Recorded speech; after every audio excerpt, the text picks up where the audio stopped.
அனைவருக்கும் வணக்கம். சுயவர காட்சியில் இரண்டாவது பகுதி. இந்த பகுதியில் பார்த்தீங்க அப்படின்னு பார்த்தீங்கன்னா, இப்போ தமயந்தி வந்து காத்திருக்கிறாள். அடுத்த நாள் வந்து உங்களுக்கு வந்து பொழுது விடிஞ்சதுன்னா அவளுக்கு வந்து சுயவர காட்சி நிகழ்வு இருக்குது. அவளுடைய எதிர்பார்ப்பு என்னன்னு பார்த்தீங்க அப்படின்னா, எப்படியாவது வந்து எல்லா அரசர்களும் வருவாங்க. அந்த அரசர்களோட நலனும் வந்துருவான். நலன் அப்படிங்கிறவனும் வந்துருவான் அப்படிங்கிறது அவளுடைய எண்ணம்.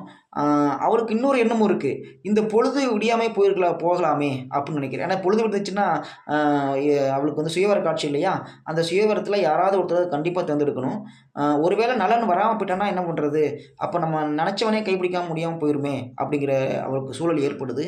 இதெல்லாம் எண்ணி எண்ணி அப்படி இருக்கும் பொழுது கண்டிப்பாக கதிரவன் வருவான். அதில் எந்த ஒரு மாற்றம் இல்லை. ஆனால் இவளோட எண்ணம் எப்படி இருக்குன்னா, அடுத்த நாள் காலை இப்போ விடியாமையே போயிடலாமே அப்படிங்கிற மாதிரி நினைக்கிறா. அது ஒருபோதும் நடக்காது. முதல் தலைப்பு பார்த்தீங்கன்னா, பொழுது புலர்ந்தமை. அதாவது என்னென்னா, காலையில் பொழுது விடியுது. காலைல பொழுது விடிஞ்சாச்சு. அவளோட எண்ணம் எப்படின்னு பார்த்தீங்க அப்படின்னா, பூசு தர்தம் கை மலரும் பூமுது மும்மு கிளர்ப்ப காசினியும் தாமரையும் கண்விழிப்ப வாசம் அளந்தேதான் கோதையின் ஆழ்ந்துயரத்தோடு புலர்ந்தே அற்றை பொழுது. எப்படின்னா, அவள் கண் முழிக்கிறா. அவள் கண் முழிக்கும் பொழுது தாமரை குளத்தில் தாமரையும் மலர்ந்துருக்கு. சூரியன் உதிச்சிட்டான். சூரியன் பொழுது வந்துருச்சு. சூரியன் உதிச்சிட்டான். தாமரை கண் விழிச்சிருச்சாச்சு. வாசம் வளர்ந்தது எங்கு கோதையின் ஆள் துயரத்தோடு. கோதை என்பவள் தமயந்தி. அவள் என்ன பண்ணுறான்னா, பொழுது விடிஞ்சுமே என்ன பண்ணுறான்னா துயரத்தோடு இருக்கிறான்.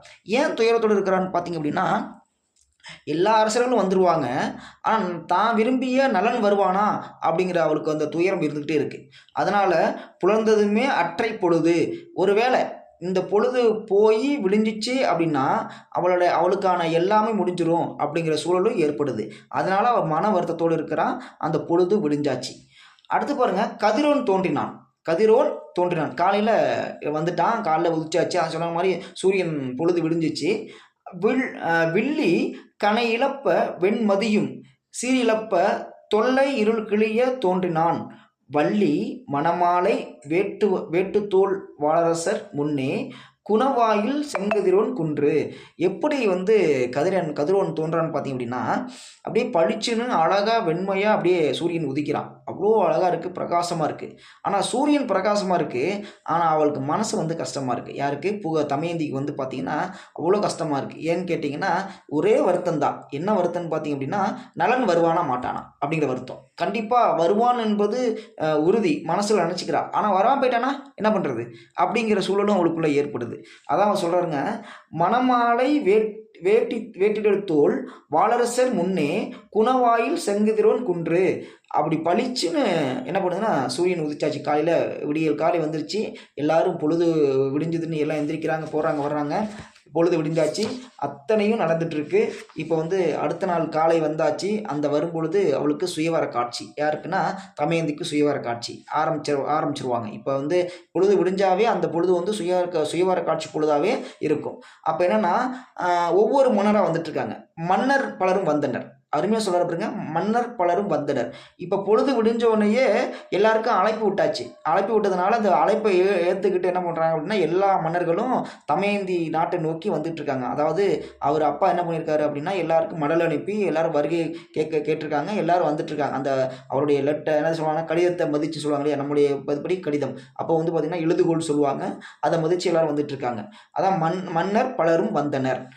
அதுக்கு அருமையாக இப்போ புகழ்ந்து சொல்கிற பாருங்க, முறை செறிந்த நாளிலும் முற்றிய பின் கொற்ற வரை செறிந்த தோல் மன்னர் வந்தார். வர்ற மன்னர்கள்லாம் எப்படி இருக்காங்கன்னா, ரொம்ப அழகாக இருக்காங்க, அருமையாக இருக்காங்க. நிறைய ஆபரணங்கள் போட்டுக்கிறாங்க. அது மட்டும் இல்லாமல் கையில் வந்து அந்த இடுப்பில் வந்து வாள் சுட்டியிருக்காங்க. அந்த வாள் ரொம்ப அழகாக இருக்கு. அதான் சொல்கிறாங்க, தோல் மன்னர் வந்தார் விரை செறிந்த மாலைத்துவ முடியதங்க வாழ்வாளையும் கலைமுரசும் கலந்து. அந்த அப்படி அரசர்கள்லாம் வாளோடு வரும்பொழுது பார்க்குறதுக்கு ரொம்ப அழகாக இருக்குது.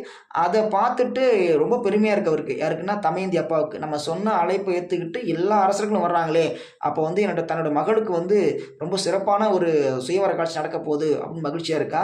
அது மட்டும் வாழையும் காலை முரசும் கலந்து முரசு கொட்டி அவங்கள வரவேற்கிறாங்க. யாரன்னா அந்த அரசர்கள்லாம் முரசு கொட்டி வரவேற்று எல்லாரும் நிற்கிறாங்க. எல்லாரும் ஒன் பை ஒன்னாக வந்துகிட்டே இருக்காங்க. எல்லா அரசர்களும் ஒன் பை ஒன்னாக வந்துகிட்டே இருக்காங்க. நடுவணைய வந்திருந்தான். நடுவணைய வந்திருந்தான். என்னன்னு பார்த்தீங்கன்னா, அவர் சொல்றாரு, இப்படி எல்லாரும் வந்துட்டு இருக்கும் பொழுது, நடுவணையங்கிற ஒரு மன்னனும் வர்றான். ஆ அப்படி ஏன்னா ஏன் கேட்டீங்கன்னா வச்சுக்கங்களேன், ஒவ்வொரு மன்னனுக்கும் ஒரு பெருமைக்குரிய இது இருக்கு.